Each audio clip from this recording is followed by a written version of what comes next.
नमस्कार दोस्तों, मैं हूं दिलजीत और आप देख रहे हैं एक्स्ट्रा न्यूज लाइव। यहाँ पर आज डेंटल इंडियन एसोसिएशन का चुनाव हो रहा है और इस चुनाव की प्रक्रिया आप मेरे पीछे देख सकते हैं कि ये चुनाव की पूरी प्रक्रिया हो रही है और लोगों ने मतलब डॉक्टर्स ने वोटिंग कर चुकी है और जल्द ही चुनाव के बाद रिजल्ट भी सामने आएगा और आप लोगों के सामने इंडियन डेंटल एसोसिएशन के नए मेंबर घोषित होंगे। इस समय मेरे साथ हैं president professor doctor JN sir, क्या ना JN Shukla, professor doctor JN Shukla ji. Sir बहुत बहुत स्वागत है आपका। धन्यवाद।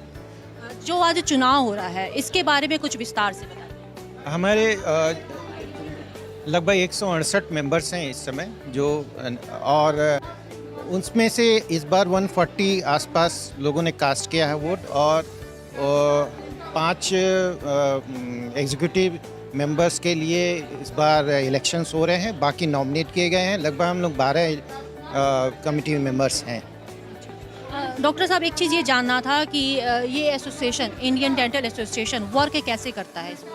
इंडियन डेंटल एसोसिएशन का मेन मकसद बनाने का यही रहा है कि जो लोगों तक जो दंत चिकित्सक सेवाएं हैं वो प्रॉपरली पहुंच सके और ये बेसिकली जितने भी डेंटल प्रोफेशंस हैं उनका एक संघ है, भारतीय दंत चिकित्सक संघ कहते हैं, जिसकी इसमें लगभग मोर देन 400 ब्रांचेस हैं और इसमें से गोरखपुर एक है। और आज हमारा नेशनल डेंटिस्ट डे भी है और इस वजह से भी बहुत सारे लोग इसलिए भी उत्सुक हैं कि कायदे से चुनाव हो जाए और इलेक्शंस के बाद में जो भी रिज़ल्ट आएगा उसके हिसाब से कमेटी बनेगी और उस हिसाब से फिर हम लोग डिसाइड करेंगे कि क्या क्या आगे के लिए हम लोग की रणनीति रहेगी, कैसे हम लोग लोगों की सेवा अच्छे से कर सकेंगे। सामाजिक रूप से भी हमारी जो जिम्मेदारियां हैं उसको हम कैसे पूरा कर सके, इसके लिए हमारा विशेष रहता है। आज की जैसी वोटिंग हुई है तो कितने लोगों ने अब तक वोटिंग दी है? क्योंकि वोटिंग प्रक्रिया रिजल्ट चल रही है, रिजल्ट आने वाला है, तो कितने लोगों ने वोट दिया होगा?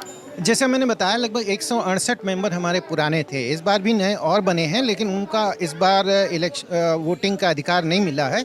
अगले साल उनको भी मिल जाएगा। तो उस 168 में से 140 आए हैं और ये बहुत बड़ी बात है। अक्सर इतने लोग आते नहीं हैं और ये एक शायद लोगों की जागरूकता बढ़ी है और प्रोफेशन में लोगों का इन्वॉल्वमेंट बढ़ा है। सामाजिक रूप से लोग अपने दायित्व को निभाने के लिए आगे आ रहे हैं और चूंकि इलेक्शन भी 5 पदों पे हो रहा है जो कि ऑल्सो एक रिकॉर्ड है। अब तक इतने पदों पे कभी नहीं हुआ है। यूजुअली ज़्यादा नॉमिनेट हुए थे और इस वजह से अच्छी खासी स्ट्रेंथ है हम लोगों की इस समय। अभी आपने कहा कि वोटिंग का अधिकार कुछ लोगों को नहीं है। ये क्या रूल्स क्या है कि कैसे लोग वोट कर सकते हैं? जो न्यू मेंबर्स हैं उनको 1 साल कम से कम होना जरूरी है, तभी वो वोटिंग के अधिकार उनको मिलता है। आज जो 5 सीटों पे मतदान हो रहे हैं वो कौन कौन से सीट है? 5 जैसे कि हमारे एक तो सेक्रेटरी के लिए हो रहा है, बहुत इम्पोर्टेंट पद होता है। फिर CDH के लिए है, CDE के लिए है, स्टेट रिप्रेजेंटेटिव के लिए, सेंटर रिप्रेजेंटेटिव के लिए, फिर फीमेल्स के 2 रिप्रेजेंटेटिव्स हैं। बहुत बहुत शुक्रिया कि जैसा कि एक बहुत डिटेल में और संक्षिप्त में विवरण दिया गया कि किस तरह से यहाँ पे चुनाव की प्रक्रिया हो रही है और आप हमारे पीछे फिर देख सकते हैं एक बार कि किस तरह से वोटिंग चल रही है और बहुत गंभीर मामला है ये, क्योंकि इंडियन डेंटल एसोसिएशन इस तरह के जिस तरह से चुनाव करवा रहे हैं और ये 5 पदों के लिए चुनाव है। बल्हार बस इंतज़ार की घड़ियाँ थोड़ी ही देर में ख़त्म हो जाएंगी और बहुत जल्द वो 5 चेहरे आपके सामने भी होंगे जो नए मेंबर होंगे। मैं एक्स्ट्रा न्यूज लाइव से दिलजीत कौर। हमारे डेंटल एसोसिएशन के सारे पदाधिकारी आज लगभग यहाँ उपस्थित हैं और लगभग 5 पदों पे हम लोग ने चुनाव किया है और उसमें से सभी लोग और 2 फीमेल रिप्रेजेंटेटिव्स हैं और कुल मिला के हमारे 12 पदाधिकारी हैं और जो कि इस कमेटी को अभी तक लास्ट ईयर भी हम लोग ने बहुत अच्छा काम किया।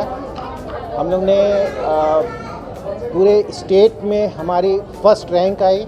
हमने 5 ट्रॉफीज़ लेके आए। ये हमारे लिए हिस्टोरिकल मोमेंट है। इसके लिए मैं अपने पिछले अध्यक्ष जी को बधाई देना चाहूँगा, जिनके नेतृत्व में सारा कार्य संपन्न हुआ। स्पेशली हमारे पहले के सेक्रेटरी डॉक्टर अनुराग श्रीवास्तव जी, और इन लोगों ने बहुत अच्छा काम किया, और आगे भी हम लोग उस चीज़ को जारी रखने की कोशिश भी करेंगे, और ये भी प्रयास रहेगा कि कुछ नए और कार्यक्रम जो कि लोगों के चाहते हैं कि उसमें और भी ऐड किया जाए, उसको किया जाएगा। हम लोग के पास लास्ट ईयर हम लोग ने लगभग 24 कार्यक्रम करवाए और 28 कार्यक्रम कराए, और उसके अभी भी उसमें बहुत सारी चीज़ें हैं जो जिसमें हम लोग कर सकते हैं, जैसे कि स्कूल प्रोग्राम्स को हम और बढ़ावा दे सकते हैं, बेसिक लोगों को जो कि प्रिवेंशन के लिए बता सकते हैं कि जो कि अक्सर छूट जाता है, क्योंकि बच्चे अक्सर बहुत सारे दांतों के प्रॉब्लम लेके आते हैं, और उसके बाद फिर और सीतापुर आई हॉस्पिटल में हम लोग फ्री डेंटल कैंप करते ही रहते हैं। वो और भी ज़्यादा संख्या में किया जाएगा, जितने ही ज़्यादा लोग डालेंगे। सामाजिक कार्यों को और अधिक बढ़ाने की कोशिश हमेशा रहेगी। टोबैको सेसेशन के लिए भी बात कर रहे हैं, और मद्यपान निषेध पर भी हम लोग काफ़ी रैलीज़ निकाले। तो ये सारी चीज़ें तो होंगी ही, और गवर्नमेंट ने इस पर बहुत सारा काम किया हुआ है, ऑलरेडी बहुत सारा काम चल रहा है। बस ये है कि जो रिसर्चेस हैं वो ग्रास रूट लेवल पे अभी भी नहीं पहुंच पा रहे हैं, तो उसको कैसे हम लोग ग्रास रूट लेवल पे पहुंचाए। यूजली होता है कि साइंटिस्ट अपना काम तो करते हैं, लेकिन वो चीज़ें लोगों को फ़ायदा नहीं मिल पाता है, वो केवल बस्ते में बंद रह जाता है। लेकिन हम लोग एक जरिया हैं। एसोसिएशन की बहुत बड़ी जिम्मेदारी है कि कैसे जागरूकता बढ़ाया जाए और इन चीज़ों को कैसे ग्रास रूट लेवल पे इम्प्लीमेंट किया जाए। पूर्वांचल में क्वालिटी एजुकेशन और एक्सीलेंट प्लेसमेंट के लिए राष्ट्रीय और अंतर्राष्ट्रीय पुरस्कारों से सम्मानित KIPM गीडा गोरखपुर।